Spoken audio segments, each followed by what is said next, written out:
I wish all the mothers gathered here a very happy Mother's Day. கர்த்தருடைய பரிசுத்த நாமத்திற்கு ஸ்தோத்திரம்.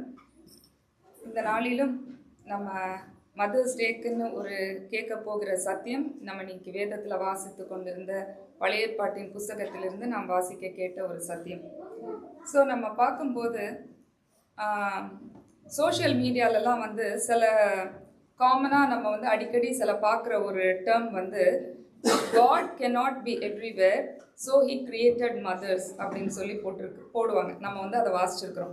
எத்தனை பேர் அதை வாசிச்சிருக்கிறீங்க? ஒரு எத்தனை பேர் அதை கேட்டிருக்கிறீங்க? Right? God cannot be everywhere, so he created mothers. எத்தனை பேர் அதுக்கு லைக் கமெண்ட் போட்டிருப்பீங்க? ஒரு எத்தனை பேர் அதை அப்ரூவ் பண்ணியிருப்பீங்க? Nobody, right? We cannot do that. But நிறைய பேர் வந்து அதை பயங்கரமாக அப்ரிஷியேட் பண்ணி, எஸ்பெஷலி மதர்ஸ், கடவுள் நம்மளை பயங்கரமாக எக்ஸால்ட் பண்ணி தூக்கி வச்சிட்டார் போல. ஸோ அதில் என்னென்னா, அப்போ really God cannot be everywhere, அப்படியே it doesn't mean that he cannot be everywhere. அப்புறம் எப்படி அவர் கடவுளாக இருக்க முடியும்? அவர் எல்லா இடத்துலையும் இருக்க முடியலன்னா அப்படின்னு சொல்லி நம்ம யோசிக்கலாம். 139ஆம் சங்கீதத்தில் நம்ம வாசிக்கிறோம், நான் வானத்துக்கு ஏறினாலும் நீர் அங்கே இருக்கிறீர், நான் பாதாளத்தில் படுக்கை போட்டாலும் நீர் அங்கே இருக்கிறீர், நான் விடியற்காலத்து செட்டைகளை எடுத்துக்கொண்டு சமுத்திரத்தின் கடையாந்திரங்களிலே போய் தங்கினாலும் அங்கேயும் உமது கை என்னை நடத்தும், உமது வலது கரம் என்னை பிடிக்கும். உமக்கு இருளும் வெளிச்சமும் சரி, உமது காந்திக்கு மறைவானது ஒன்றும் இல்லை. ஸோ எதுவுமே கடவுளுடைய பார்வைக்கு மறைவில்லை. நம்ம எங்கே போனாலும் அவர் பார்க்குறாரு. வானத்தில் ஏறினாலும் பாதாளத்துக்கு போனாலும், எந்த corner of the earth, in which ever nook and corner we are, God still can find us and he knows us. அப்படி இருக்கும்போது how can we say that God cannot be everywhere? ஒரு முறை வந்து one Samaritans lady goes and asks Jesus Christ, where can we really worship? Do we have to worship in this the temple of Jerusalem, or can we worship in the mountain அப்படின்னு சொல்லி கேட்குது. ஏன்னா the Jews used to worship in the temple and the Samaritans used to worship in the mountain. So where do we worship? Where can we worship? Which is the right place to worship? அப்படின்னு சொல்லி அந்த அம்மா வந்து கேட்குது.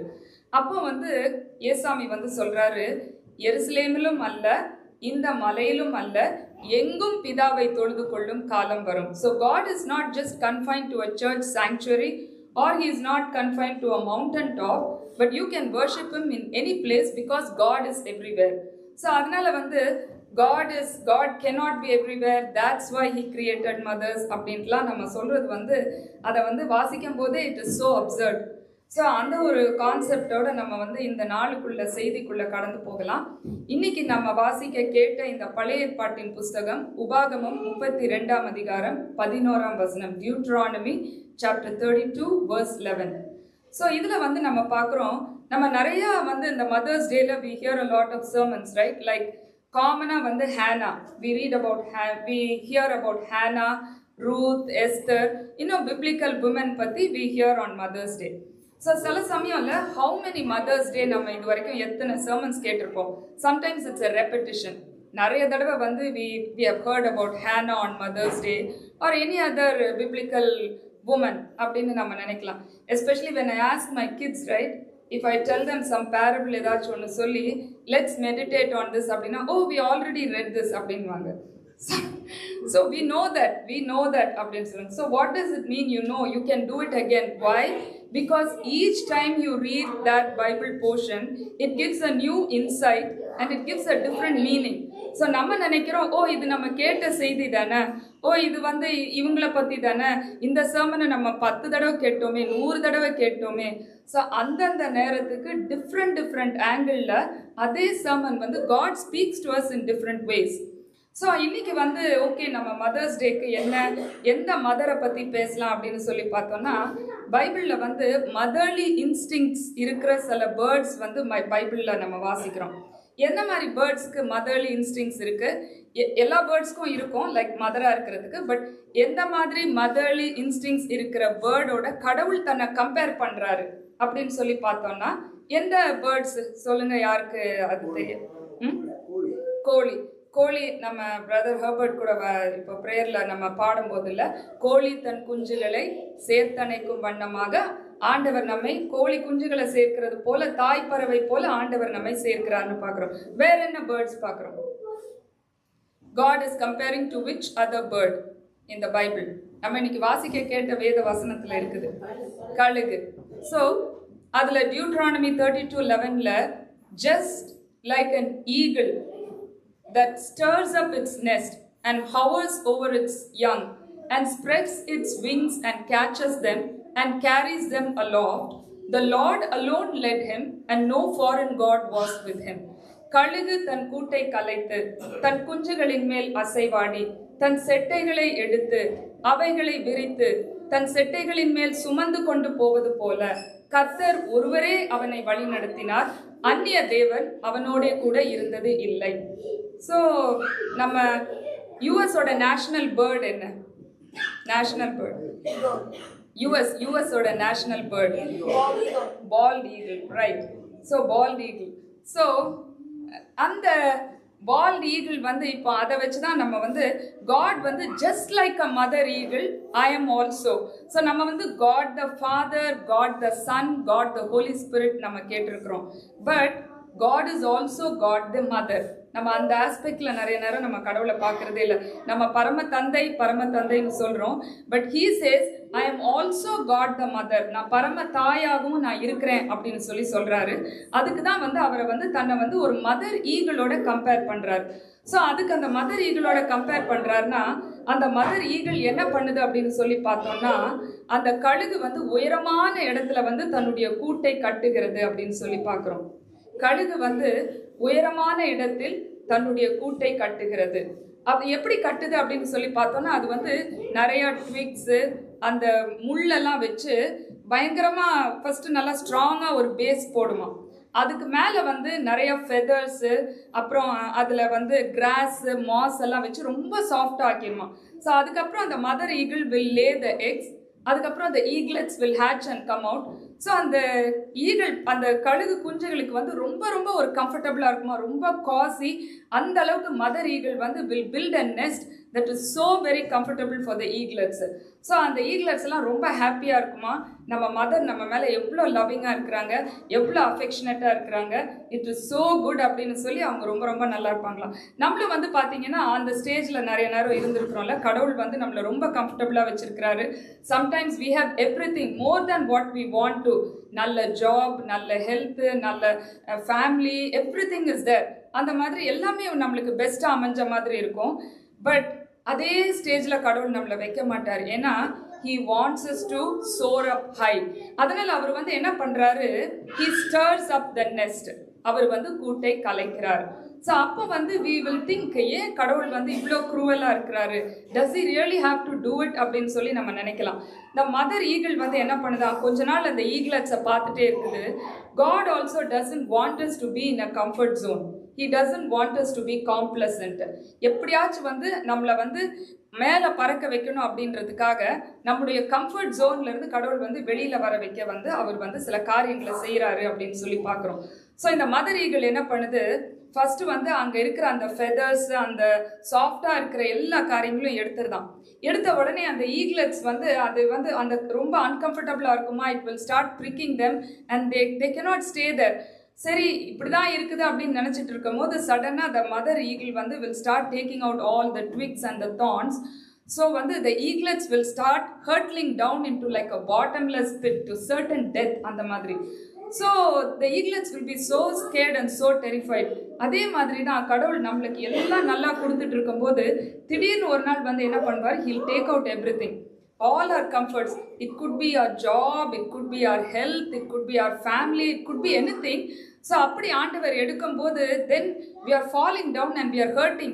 ஏன் கடவுள் வந்து நம்மளை கைவிட்டுட்டாரு, கடவுளுக்கு கண் இல்லையா, how can he be so cruel, எப்படி ஒரு மனசாட்சியே இல்லாமல் நான் இவ்வளோ கஷ்டப்படுறேனே, கடவுள் இதை பார்த்துட்டு தானே இருக்கிறாரு, என்னைக்கு தான் இப்படி எப்படி கடவுள் பண்ணலாம் அப்படின்லாம் சொல்லி we start murmuring, we start grumbling and sometimes we even start backsliding. So kids வந்து when your mothers are very harsh on you, what do you think? If your mother said that you can do whatever you want, right? You can be on your social media 24/7, or you can watch video games, or you don't have to study, you can play, you can sleep late, you can wake up late, you can do whatever you want. Abdina, what do you say? You may think that you may have the most loving mother, right? But if she really loves you, she's going to chastise you. She will put restrictions on you and she wants you to go go up higher. That's why she's putting all these restrictions on you. அதே மாதிரி தான் the eaglets வந்து when the mother eagle is pushing them out of the nest, the eaglets didn't understand. They didn't think that their mother was doing them good. On the contrary, that's why is this mother doing like this? Inniki nariya kids, they think like that. Why is my mom always nagging me? Why is she pushing me? Why is she doing that? Why is she doing that? Why cannot I have my freedom? You know, I want my independence. But if you have your freedom or independence, you cannot soar high. So அதே மாதிரி என்ன ஆகுது, the eaglets are going down. இதை மாதிரி நம்ம பார்க்கும்போது பைபிளில் வந்து ஒரு 3 எக்ஸாம்பிள்ஸ் நம்ம பார்த்து எப்படி வந்து மதர் ஈகிள் வந்து அந்த நெஸ்ட்டை ஸ்டர் பண்ணி கீழே தள்ளி விட்டுட்டு, கீழே தள்ளி விடும் போது அந்த மதர் ஈகிள் வந்து அப்படியே பார்த்துட்டே இருக்காது. இட் ஹவர்ஸ் ஓவர் இட்ஸ் யங்கா, குஞ்சுகளின் மேல் அசைவாடுகிறது. ஸோ அந்த ஈகிள்ஸ் வந்து அந்த குட்டி ஈகிள் வந்து தாய் பறவை பறக்கிறத பார்க்குமா. ஸோ பார்த்து they will learn how to fly. But anyway, first time கீழே விழும் போது they cannot. அப்போ என்ன பண்ணும், அந்த மதர் ஈகிள் வந்து will swoop down swiftly, faster than the velocity in which the eaglets are dropping, and catch them under her wings, and then it will soar up high. ஒரு தடவை மாத்திரம் அப்படி பண்ணிட்டு விடாதான், மல்டிபிள் டைம்ஸ் கீழே போட்டு போட்டு எடுத்து ஸ்லோவாக வந்து அந்த ஈகிளட்ஸ்லாம் வந்து they will start flapping their wings, and finally they will use their majestic wings and soar up high. அதுதான் அதோடைய அந்த ஃபைனலாக அது பறக்க தெரிகிற வரைக்கும் the mother eagle will start doing it. அதே மாதிரி தான் கடவுள் வந்து நம்முடைய வாழ்க்கையிலையும் பண்ணுறாரு. பிப்ளிக்கலாக ஒரு 3 எக்ஸாம்பிள்ஸை நம்ம பார்த்து நம்மளுடைய லைஃப்பை அதை எப்படி அப்ளை பண்ணலாம். ஸோ நம்ம எந்த ஸ்டேஜில் வேணாலும் இருக்கலாம். இப்போ ஒருவேளை அந்த கம்ஃபர்டபுள் காம்ப்ளசன்ட் நெஸ்ட் இருக்கிற ஸ்டேஜில் இருக்கலாம், இல்லைன்னா வந்து நம்ம வந்து அந்த நெஸ்ட்டை பிரேக் பண்ணுற ஸ்டேஜில் இருக்கலாம், இல்லைன்னா நம்ம கீழே விழுந்துட்டு இருக்கிற அந்த ஸ்டேஜில் இருக்கலாம், இல்லைன்னா விழப்போகிற நேரத்தில் கடவுள் நம்மளை அப்படியே தாங்குற ஸ்டேஜில் இருக்கலாம். But final stage always we know for sure that we are going to soar high. So இங்கே நம்ம பார்க்கும்போது சம்டைம்ஸ் இப்போ நம்ம ஆபிரகாமை பார்க்கும்போது ரொம்ப கம்ஃபர்டபுளாக இருக்கிறார். அவர் ஊர் என்கிற கல்தேயருடைய தேசத்திலே அவர் வந்து தன்னுடைய தகப்பனார் விக்கிரகங்கள் எல்லாம் செஞ்சுக்கிட்டு இருக்கிறான். But still he was very very comfortable.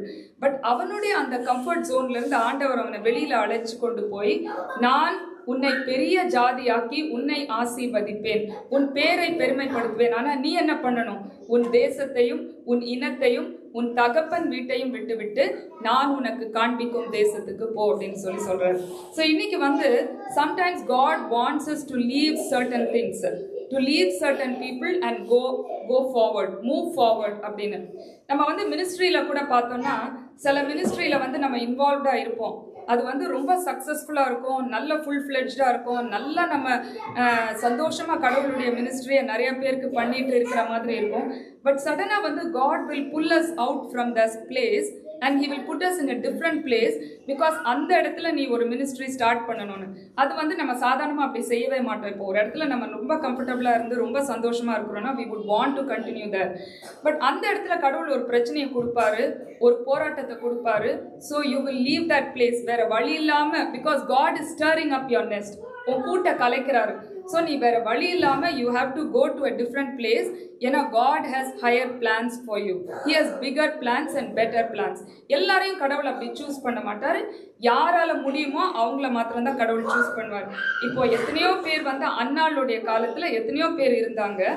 ஆனால் அவங்க எல்லாருமே வந்து கடவுள் வந்து எல்லாருடைய கற்பத்தையும் அடைச்சாருன்ட்டு இல்லை, அன்னாளுடைய கற்பத்தை மாத்திரம் அடைக்கிறாரு.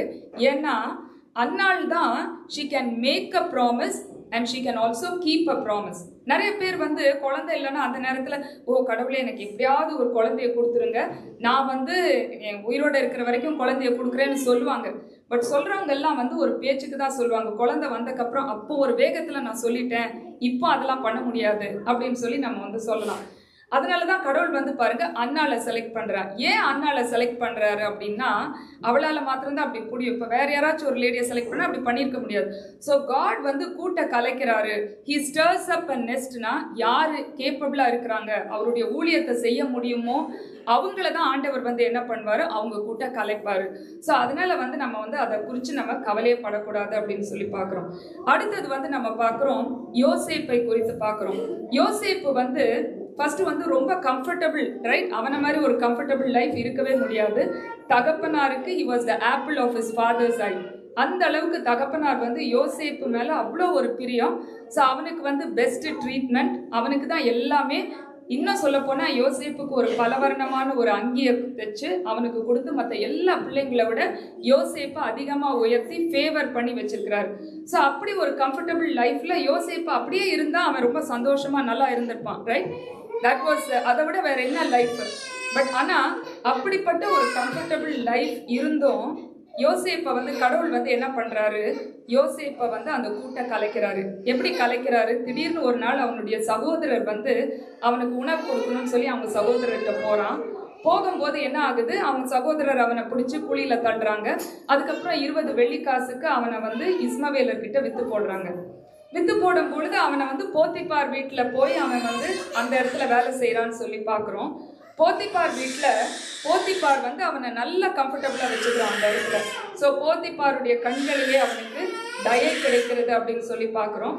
அவன் வீட்டில் உள்ள எல்லா காரியங்களையும் வந்து போத்திபார் வந்து அவன் வீட்டில் உள்ள எல்லா காரியங்களுக்கும் அவனுக்கு வந்து அதிகாரம் கொடுத்து வச்சிருக்கிறான் அப்படின்னு சொல்லி நம்ம பார்க்குறோம். அப்படி இருக்கும்போது யோசேப்பு வந்து என்ன நினச்சிருப்பான், ஓ கடவுள் வந்து அவனை வந்து மேலேருந்து கீழே இறக்கி இருக்கிறாரு, கடவுள் அவனை மேல இருந்து கீழே தள்ளுறாரு, ரைட்? ஒரு கழுகு குஞ்சை வந்து கீழே இறக்குற மாதிரி கடவுள் வந்து அவனை மேல இருந்து கீழே தள்ளுறாரு.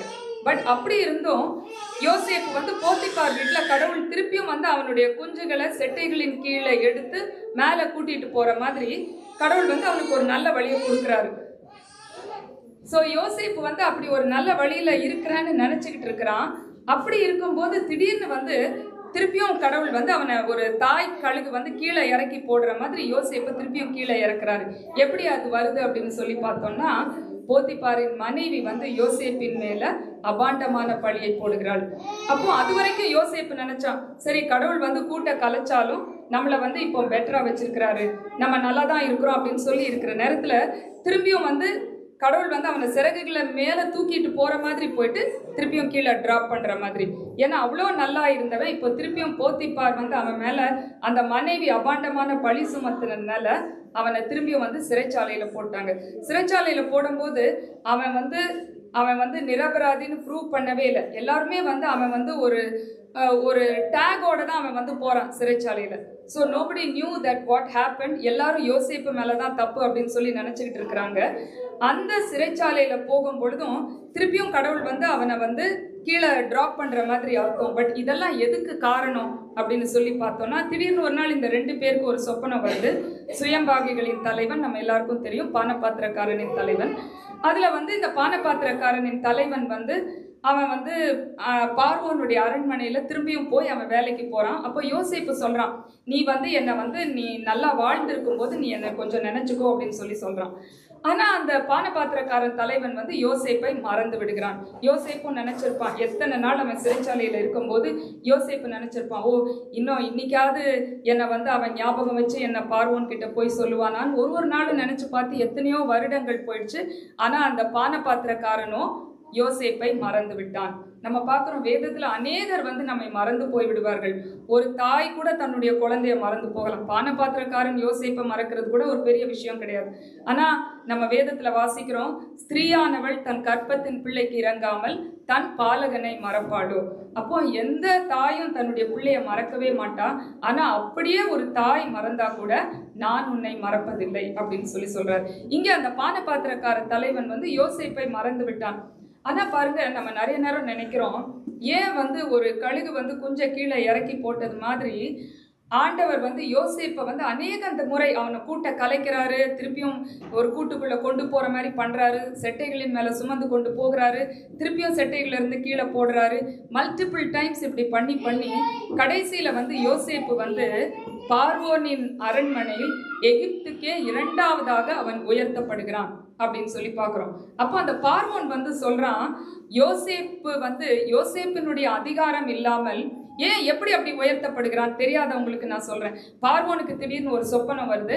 அப்பதான் அந்த பானபாத்திரக்காரனுக்கு ஞாபகம் வருது, ஓ சிறைச்சாலையில் இப்படி ஒருத்தன் இருந்தான், அவனுக்கு சொப்பனங்கள் எல்லாம் அறிவிக்க அவனுக்கு அந்த அறிவு இருக்குதுன்னு சொன்ன உடனே பார்வோன் அவனை வெளியில கூட்டிட்டு வரான், அவனை உயர்த்துகிறான். திடீர்னு ஓவர் நைட் சிறைச்சாலையில இருந்து அவன் பெரிய ஒரு அதிகாரி ஆயிடுறான் யோசேப்பு.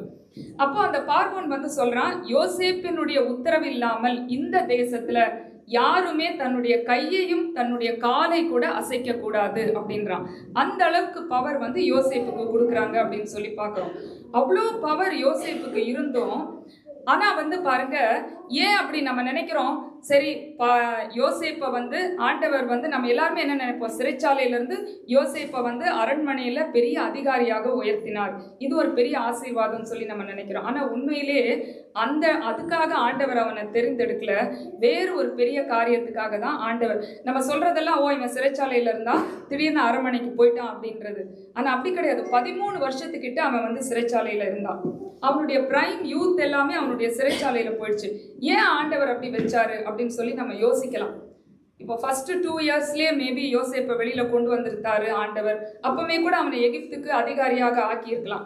அப்படி ஆக்கியிருந்தாருன்னா என்ன ஆயிருந்திருக்கும், அவனுக்கு வந்து அந்த ஃபீலிங்ஸ் ஆஃப் ரிவெஞ்ச், அந்த விண்டிக்ஷன் அதெல்லாம் பயங்கரமா இருந்திருக்கும். வெளியில வந்த உடனே என்ன பண்ணியிருப்பான், ஃபர்ஸ்ட் திங் அவனுடைய சகோதரர்லாம் கொலை பண்ணனாலும் பண்ணியிருப்பான். ஏன்னா அந்த அளவுக்கு அவனுக்கு ஹேட்ரட் அண்ட் பிட்டர்னஸ் இருந்திருக்கும்.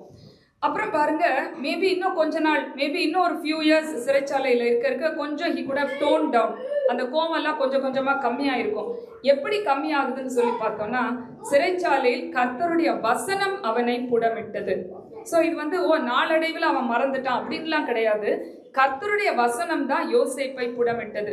ஸோ ஒருவேளை ஒரு 5-6 இயர்ஸ் கழிச்சு அவனை ரிலீஸ் பண்ணி ஆண்டவர் எகிப்துக்கே அதிகாரி ஆக்கியிருந்தா என்ன பண்ணியிருந்திருப்பான், என் பிரதர்ஸ் எல்லாம் எனக்கு தீமை செஞ்சாங்க, பட் ஸ்டில் வந்து நான் வந்து இன்னைக்கு ஓரளவுக்கு நான் கடவுளுக்குள்ள வந்துட்டேன், கடவுளுடைய வசனம் என்னை புடமிட்டது, அதனால நான் அவங்களுக்கு திரும்ப தீமை செய்ய மாட்டேன், ஆனா அவங்களுக்கு நன்மையும் செய்ய மாட்டேன், அட்லீஸ்ட் அவங்கள சும்மா விடுறதே பெரிய விஷயம் அப்படின்ற ஒரு நிலைமைக்கு வந்திருப்பான். பட் ஆனால் அந்த 13 இயர்ஸ் ஆஃப் ஃபுல்ஃபில்மெண்ட் எதுக்காக ஆண்டவர் அவ்வளோ நாள் வெயிட் பண்ணி அவனை வெளியில கொண்டு வராருன்னா, அவன் கொண்டு வரும்போது தான் தீமைக்கு நன்மை செய்கிற அப்படிப்பட்ட பக்குவம் அவனுக்கு வந்துச்சு. இன்னைக்கும் ஆண்டவர் வந்து நம்முடைய கூட்டுல இருந்து நம்மளை கலைச்சு நம்மளை கீழே கொண்டு போய் நம்மளை கஷ்டப்படுத்துறாருன்னா, நம்மளை பக்குவப்படுத்துறதுக்காக தானே வழிய நம்ம நினைச்சுக்கிறோம் யோசேப்பு வந்து ஏதோ அரண்மனையில் அதிகாரி ஆயிட்டான்னு, அதுக்காக கிடையாது. அவனுடைய அந்த மன்னிப்பின் குணத்தை வெளியில கொண்டு வரதுக்கு தான் அத்தனை வருஷம் வந்து ஆண்டவர் வந்து அவனை சிறைச்சாலையில போட்டாருன்னு சொல்லி பார்க்கிறோம். ஏன்னா அவனுடைய சகோதரர்கிட்ட யோசேப்பு சொல்றான், நீங்கள் எனக்கு தீமை செய்ய நினைத்தீர்கள், தேவனோ வெகு ஜனங்களுக்கு ஜீவரட்சணை செய்யும்படிக்கு அதை நன்மையாக மாற்றினார். ஏசாமி சொல்றாருல, வலது கண்ணத்தை அரைஞ்சா இடது கண்ணத்தை காட்டுங்க அப்படின்னு சொல்லி சொல்றாரு. இன்னைக்கு நிறைய பேருக்கு அது ரொம்ப கிண்டலா இருக்கும். புறஜாதிகள் நிறைய பேர் இந்த வசனத்தை கிண்டலா சொல்லுவாங்க. நாங்க என்ன ஏசாமின்னு நினைச்சுக்கிட்டீங்களா, வலது கண்ணத்தை அடிச்சா இடது கண்ணத்தை காட்டுறதுக்கு அப்படின்னு சொல்லி கிண்டல் பண்ணி சொல்லுவாங்க. ஆனா அதுல உள்ள ஆசீர்வாதம் நிறைய பேருக்கு தெரியாம போகுது. அதனாலதான் அப்படி சொல்றாங்க. அந்த மன்னிக்கிறதுனால வருகிற ஆசீர்வாதம், அதாவது தீமைக்கு தீமை செய்யாம இருக்கிறதே பெரிய காரியம். ஏன்னா ஒருத்தன் தீமை செஞ்சா மனுஷ சுபாவம் என்ன, எப்படியாவது திரும்ப நம்ம அவங்களுக்கு தீமை செய்யணும், பதில் செய்யணும் அப்படின்னா தான் நம்மளுக்கு வந்து ஒரு சாட்டிஸ்ஃபேக்ஷன், அவங்க பண்ணதுக்கு நம்ம திருப்பி அடிச்சிட்டோம் அப்படின்றது, அது மனுஷ சுபாவம். ஆனா கடவுளுடைய சுபாவம் வர வர தீமைக்கு ஒண்ணுமே செய்யாம இருக்கிறதே பெரிய விஷயம்தான். ஆனால் தீமைக்கு நன்மை செய்கிறது ரொம்ப ரொம்ப ஒரு கஷ்டமான காரியம். அதை தான் வந்து இயேசு கிறிஸ்து நமக்கு கற்றுக் கொடுக்கிறார். பேதுரு சொல்லுகிறாரு, தீமைக்கு தீமையும் உதாசனத்துக்கு உதாசனத்தையும் செய்யாமல் தீமைக்கு நன்மை செய்யுங்கள், அப்பொழுது நீங்கள் ஆசீர்வதிக்கப்படுவீர்கள். அப்பதான் ஆண்டவருடைய ஆசீர்வாதம் நமக்கு கிடைக்கும். உலக பிரகாரமா வேணா நம்ம அவங்க செஞ்ச தீமைக்கு நம்ம திருப்பி அடிச்சிட்டோம்னு சொல்லி சந்தோஷமா இருக்கலாம், இல்லைன்னா நான் பதில் சொல்லாம நான் தனியா விலகி இருக்கிறதே பெரிய விஷயம் அப்படின்னு சொல்லி நம்ம சந்தோஷமா இருக்கலாம். ஆனா அந்த தீமைக்கு நன்மை செய்யும் போது அங்க ஒரு பெரிய ஒரு ஆசீர்வாதம் கிடைக்குது அப்படின்னு சொல்லி பாக்குறோம். அதனாலதான் வலது கண்ணத்தை அடிச்சா இடது கண்ணத்தை காட்டுன்னு சொன்னா அதுல அவ்வளவு பெரிய ஒரு ஆசீர்வாதம் இருக்கு. அது ஆண்டவர் அறிந்தவர்களுக்கு தான் அது புரியும் அப்படின்னு சொல்லி நம்ம பாக்குறோம். சோ இங்க வந்து யோசேப்பை வந்து அந்த தீமைக்கு அவன் நன்மை செய்கிற வரைக்கும் அந்த தாய் கழுகாகிய ஆண்டவர் என்ன பண்றாரு, கூட்டுல இருந்து அவனை கீழே போடுறாரு. அவன் கொஞ்சம் நல்லா வந்த உடனே சிறகுல வச்சு திருப்பியும் மேல கூட்டிட்டு போறாரு. திருப்பியும் வந்து அவனை வந்து கீழே தள்ளுறாரு. ஃபைனலா வந்து until he flaps his majestic wings of faith, God didn't let him. அது வரைக்கும் வந்து கடவுள் வந்து அவனை ட்ரெயின் பண்ணிக்கிட்டே இருக்கிறார். இன்னைக்கும் வந்து தாய் கழுகு நம்முடைய கூட்டை கலைக்கிறார் அப்படின்னா ஆண்டவர் வந்து ஒரு பெரிய நோக்கத்துக்காக தான். நமக்குள்ள யோசேப்புக்கு அந்த மன்னிக்கிற தன்மையை வந்து ஆண்டவர் வந்து அதை பூரணப்படுத்தினது போல நம்ம ஒவ்வொருத்தருக்குள்ளேயும் ஒவ்வொரு வேர்ச்சியூ, ஒவ்வொரு கேரக்டர் ஆண்டவர் வந்து பூரணப்படுத்துவார். ஸோ வந்து யோசேப்பை வந்து எகிப்துக்கு அதிகாரியா யார் வேணாலும் எகிப்துக்கு அதிகாரி ஆகலாம். அப்படி பார்த்தா பார்வோன் அவனை விட ஹையர் லெவல்ல இருக்கிறான். இன்னைக்கு சிலர் சொல்லுவாங்க, ஓ உங்க அப்பா வந்து பெரிய ஊழியக்காரங்களா இருந்தாங்க, அதனாலதான் நீங்க வந்து யூஎஸ்ல வந்து டாக்டரா இருக்கிறீங்க, கடவுள் உங்களை ஆசீர்வதிச்சிருக்கிறார். என்னை விட 1000 பேர் கடவுளே இல்லைன்னு சொல்றவங்கலாம் பெரிய பெரிய டாக்டர்ஸா இருக்கிறாங்க. ஸோ அது வந்து பிளெஸிங் கிடையாது. இன்னைக்கு பிளெஸிங் வந்து கடவுளுடைய வழியில நம்ம நடக்கிறோமா அப்படின்றது தான் வந்து பிளெஸிங். உலக பிரகாரமான ஆசீர்வாதம் மாத்திரம் பெருசு கிடையாது. அடுத்தது கடைசியா 3வது ஒரு உதாரணத்தை பார்க்கலாம். வேதத்துல யோபு அப்படின்னு ஒரு மனுஷன் இருக்கிறான். ஸோ நான் கிறிஸ்டியன்ஸ்க்கு புரியறதுக்காக நான் வந்து ஸ்கிராட்ச்ல இருந்து சொல்றேன். அந்த யோபு வந்து கடவுளே சாட்சி கொடுக்கிறார் யோபுவை பத்தி. அவனை மாதிரி ஒரு நல்லவன் யாருமே இருக்க முடியாதான். ஆண்டவர் என்ன சொல்றாரு யோபுவை பார்த்து, உத்தமனும் சன்மார்க்கனும் தேவனுக்கு பயந்து பொல்லாப்புக்கு விலகுகிற அவனை போல் ஒரு நீதிமான் பூமியில் ஒருவனும் இல்லை அப்படின்றார். அப்படிப்பட்ட யோபுவை வந்து ஒரு நாள் சாத்தான் வந்து ஆண்டவர்கிட்ட வந்து சொல்றான், நீங்க யோபுக்கு எல்லாமே அவனை பிளஸ் பண்ணிட்டீங்க. ஏன்னா யோபு எப்படின்னு பாத்தீங்கன்னா பயங்கர கோடீஸ்வரன், பயங்கர பணக்காரனா இருக்கிறான். அவனுக்கு ஏராளமான சொத்து இருக்கு, 10 பிள்ளைங்க இருக்கிறாங்க, 7 குமாரத்திகள், 7 குமாரர்கள், 3 குமாரத்திகள். ஸோ ஒரு நல்ல ஒரு ஃபேமிலி லைஃப் அவனுக்கு இருக்கு, நல்ல சுகத்தோடு பலத்தோடு நல்லா இருக்கிறான். ஸோ சாத்தான் வந்து சொல்றான், ஓ நீங்க வந்து யோபுக்கு எல்லாமே கொடுத்துட்டீங்க, அவன் கூடு வந்து எப்படி இருக்கு, ரொம்ப கம்ஃபர்டபுளா இருக்குது, நல்லா சாஃப்டா அந்த ஈகிளட்ஸ் எல்லாம் நல்லா சந்தோஷமா இருக்கிற மாதிரி கம்ஃபர்டபுளா இருக்குது, அவன் கூட்டை கொஞ்சம் கலைச்சு பாருங்க, அப்போ வந்து யோபு வந்து உங்களை வந்து கடவுளே இல்லைன்னு சொல்லி உங்களை தூஷிப்பான் அப்படின்னு சொல்லி சாத்தான் வந்து சேலஞ்ச் பண்றான். அப்போ ஆண்டவர் சொல்றாரு, இல்ல என் மகன் வந்து ரொம்ப உத்தமன், அப்படிலாம் என்ன பண்ண மாட்டான்னு சொல்லி, சரி இருந்தாலும் நீ பண்ணி பாருன்றாரு. அதே மாதிரி சாத்தான் வந்து என்ன பண்றான், எல்லாத்தையும் எடுத்துடுறான். அவனுடைய சொத்து எல்லாம் பறி போயிருது. உச்சந்தலை முதல் உள்ளங்கால் வரைக்கும் அவன் பற்களால் நிறைந்திருக்கிறான். அதுக்கப்புறம் அவனுடைய சுகம் போயிருது. பிள்ளைங்க 10 பிள்ளைங்களும் ஒரே நாள் மரித்து போய்விடுகிறார்கள். எல்லாமே அவனுக்கு லைஃப்ல போயிடுச்சு. அப்படி இருக்கும்போது பாருங்க, ஆண்டவர் கூட்டை கலைக்கிறார். யோபு வந்து கீழே விழுறான், மேல இருந்து கீழே விழுற மாதிரி. ஆனா பாருங்க, யோபு வந்து தன்னுடைய பழைய வாழ்க்கையை நினைத்து பார்க்கிறான். அவன் வந்து எவ்வளோ கம்ஃபர்டபுளா இருந்தான், என்னுடைய கூட்டுல ஆண்டவர் என்னை எவ்வளோ கம்ஃபர்டபுளா வச்சிருந்தார். யோபு 29ஆம் அதிகாரத்துல சொல்றான், என் கால்களை, இப்போ வந்து அவன் பாப்பரா இருக்கிறான், எல்லாமே போயிடுச்சு அவனுக்கு. ஆனா பழைய வாழ்க்கை எப்படி ஒரு நாள் இன்னைக்கு நம்ம கூட இல்லை, இன்னைக்கு கஷ்டத்தின் மத்தியில நம்ம போய் கொண்டிருந்தோம்னா, ஒரு நாள் நான் என் லைஃப் எவ்வளோ நல்லா இருந்துச்சு அப்படின்னு சொல்லி நம்ம யோசிப்போம், ஃபீல் பண்ணுவோம்.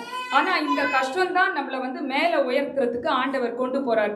ஸோ யோபு சொல்றான், ஓ நான் என் கால்களை எல்லாம் நெய்களிலே தோய்த்தேன், கண்மலையிலிருந்து ஒலிவ எண்ணெய்கள் நதியை போல ஓடி வந்தது.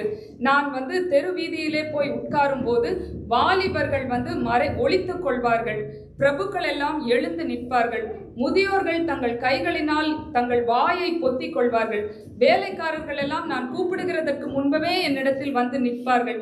அப்படி அவ்வளோ ஒரு ரெஸ்பெக்ட், அவ்வளோ ஒரு மரியாதை. ஏன்னா அவன்கிட்ட எல்லாமே இருந்துச்சு, பணம் இருந்துச்சு, சுகம் இருந்துச்சு, குடும்பம் இருந்துச்சு, எல்லாமே இருந்துச்சு. ஸோ எல்லாரும் அவனை ரெஸ்பெக்ட் பண்றாங்க. ஆனா இன்னைக்கு எல்லாமே போயிடுச்சு. அப்போ அவன் என்ன தெரியுமா சொல்றான், என் சகோதரர், என் பந்து ஜனங்கள் எல்லாரும் என்னை விட்டு விலகி போய்விட்டார்கள் அப்படின்னு சொல்லி சொல்றான். ஈவன் என் வேலைக்காரிகளை நான் கூப்பிட்டாலும் அவர்கள் பதில் சொல்ல மாட்டேங்கிறார்கள், அவர்களை கெஞ்ச வேண்டியதா இருக்கிறது அப்படின்னு சொல்லி சொல்றான். அது சிறியோர்கள் கூட என்னை பார்த்து நகைக்கிறார்கள். அதுக்கப்புறம் அவன் என்ன சொல்றான், என் சுவாசம் என் மனைவிக்கு கூட வேறுபட்டு இருக்கிறது, அது எல்லாம் என்னுடைய பிராண சிநேகிதர்கள் எல்லாம் என்னை விட்டு தூரம் போய்விட்டார்கள் அப்படின்னு சொல்லி சொல்றான். பிராண சிநேகிதர்கள்னா யோபுவுக்கு வந்து அந்த 3 பெஸ்ட் ஃப்ரெண்ட்ஸ். அவங்கெல்லாம் என்ன பண்றாங்க, யோபுவுக்கு வந்து அவனுடைய துக்கம் மகா கொடிதான துக்கம் என்று கண்டு யோபுவை வந்து விசாரிக்கிறதுக்காக வராங்க. தூர தேசத்துல இருந்து அவனுடைய ஃப்ரெண்ட்ஸ் 3 பேர் 7 நாள் ஒரு வார்த்தை கூட பேசாம அப்படியே உட்கார்ந்துட்டு இருக்கிறாங்க. ஏன்னா அவன் வந்து உருக்குலைந்து போயிருக்கிறான். அவனை பார்த்தா கூட அவங்களுக்கு அடையாளம் தெரியலையா, தோல் மாத்திரம் அவனுடைய முகத்தை எலும்புகளை மூடிக்கொண்டிருக்கிறது, அப்படி இருக்கிறான்.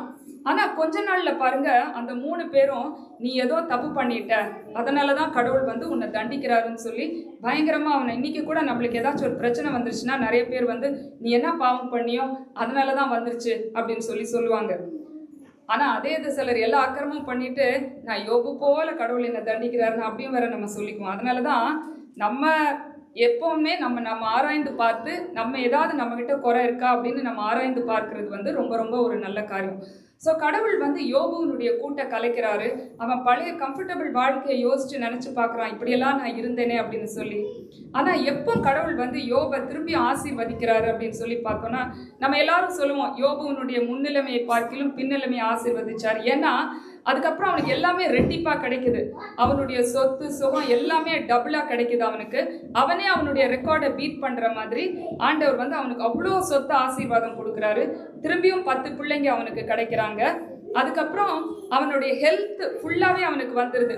சரி, ஏதோ கொஞ்சம் அவனுடைய ஹெல்த்து பெட்டர் ஆயிடுச்சு, ஏதோ அவன் பிள்ளைங்களை மாத்திரம் பார்த்துட்டு இறந்துட்டான் அப்படின்னு கிடையாது. 4 தலைமுறை பார்க்குறான். அவ்வளோ ஒரு கம்ப்ளீட் ரெக்கவரி கடவுள் கொடுக்குறாரு. எல்லாமே அவனுக்கு நல்லா இருக்குது. பட் இதில் முக்கியம் கிடையாது.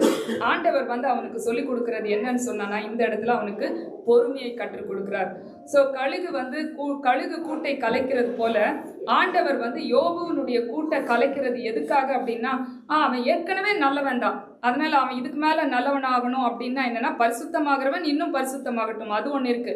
ஆனா ஆண்டவர் வந்து அவனுக்கு பொறுமையை கற்றுக் கொடுக்கிறார். அதான் பேதுருல வாசிக்கிறோம், பொறுமையா இருக்கிறவர்களை பாக்கியவான்கள் என்று சொல்லுகிறோமே. யோபுவின் பொறுமையை குறித்து கேள்விப்பட்டிருக்கிறீர்களே, கர்த்தருடைய செயலின் முடிவையும் அறிந்திருக்கிறீர்களே.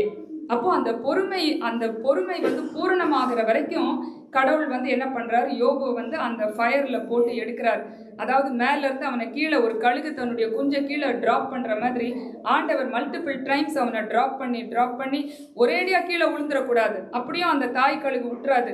சரி, குஞ்சு அப்படியே போகட்டும்னு சொல்லி விட்டு அது கீழே போய் தரையில போய் மோதி இறந்துரும். ஆனா அந்த தாய் கரெக்டா எப்போ அந்த பிரேக் பாயிண்ட் இருக்குதோ அப்போ வந்து அந்த தாய் கழுகு வந்து கரெக்டா வந்து பிடிக்கிற மாதிரி, நம்மளால இதுக்கு மேல முடியாது அப்படின்ற ஒரு ஸ்டேஜ்ல ஆண்டவர் வந்து என்ன பண்ணுவாரு, தன்னுடைய செட்டைகளை விரித்து நம்மை எடுத்து, நான் உன்னை ஏந்துவேன், சுமப்பேன், தாங்குவேன், தப்புவிப்பேன் என்று சொல்லி ஆண்டவர் வந்து நம்மை வழி நடத்தி வருகிறார் அப்படின்னு சொல்லி பார்க்கிறோம். அதனாலதான் கழுகு தன் கூட்டை கலைத்து தன் குஞ்சுகளின் மேல் அசைவாடி தன் செட்டைகளை எடுத்து அவைகளை விரித்து தன் செட்டைகளின் மேல் சுமந்து கொண்டு போவது போல கர்த்தர் ஒருவரே அவனை வழி நடத்தினார், அந்நிய தேவர்கள் அவனோடு கூட இருந்ததில்லை. அதனால இன்னைக்கு நம்ம கம்ஃபர்டபுளா இருந்தாலும் என்னைக்காச்சும் ஒரு நாள் நம்முடைய கூடு கலைக்கப்படும். இல்லைனா சிலர் ஏற்கனவே கூடு கலைக்கப்பட்டு அந்த ஸ்டேஜ்ல கூட நம்ம வந்து இப்போ இருக்கலாம். எந்த ஸ்டேஜ்ல இருந்தாலும் கர்த்தர் ஒருவரே நம்மோடு கூட இருக்கிறார். அவர் நம்மை வழி நடத்துவார். இன்னைக்கு நம்ம சில பிரச்சனைகள், போராட்டங்கள் வழியாக போய்கொண்டிருக்கிறோம்னா ஆண்டவர் வந்து நம்மள மேல உயர பறப்பதற்காக தான் ஆண்டவர் வந்து நம்மை அப்படி ஆயத்தப்படுத்துகிறார். ஸோ அப்படி ஆயத்தப்படுத்தினதுனால தான் Abraham was able to fly high with his majestic wings of faith. அதே மாதிரி வந்து Joseph was able to fly high with his majestic wings of forgiveness, and Job was able to fly high with his majestic wings of patience. So நம்முடைய spiritual குவாலிட்டிஸ்லாம் வெளியில் கொண்டு வரதுக்காக தான், இன்னும் உயர பறக்கிறதுக்கு தான் அந்த தாய் கழுகு வந்து தன்னுடைய குஞ்சுகளுக்கு அப்படி பண்ணுகிறது போல ஆண்டவர் ஒரு தாய் கழுகை போல நம்மை உயர பறக்க வைக்க ஆண்டவர் கிருபை செய்வார். அப்படிப்பட்ட கிருபைகளோடு நம்ம இந்த தாய்மார் தினத்துக்குள் நாம் கடந்து செல்ல கர்த்தர் தாமே நம் ஒவ்வொருவருக்கும் அப்படிப்பட்ட கிருபைகளையும் ஆசீர்வாதங்களையும் தந்தருளுவாராக. ஆமேன்.